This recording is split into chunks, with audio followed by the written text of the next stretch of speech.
I want to tell you a secret only 1% of people understand.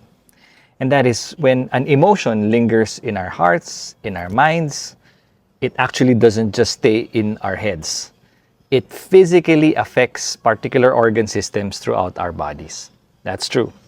So, for example, if you carry chronic worry, you worry a lot, right? That actually targets our spleen and stomach, and it ruins our ability to digest food properly and even absorb nutrients. Another thing would be when you're constantly battling anger or frustration or resentment, that you feel that tightness in our shoulder, like in our neck sometimes. That is actual stagnation building up in our liver system, and it disrupts the smooth flow of energy. Another one would be when you're stuck in deep grief or sadness, that that it oftentimes causes heaviness, right? There's that heaviness in your chest. That suppresses your lungs and it weakens your immune system.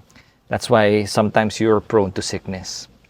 So the goal really is not to stop feeling. The goal is to release those emotions before it affects our organs.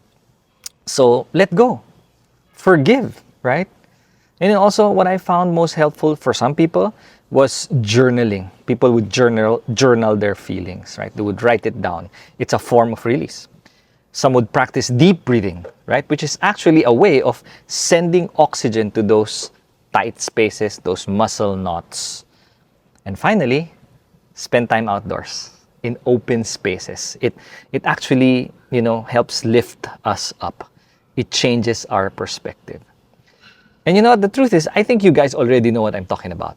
And I'm just reminding you to take action, to let go, to breathe, to forgive before it affects your health and well-being.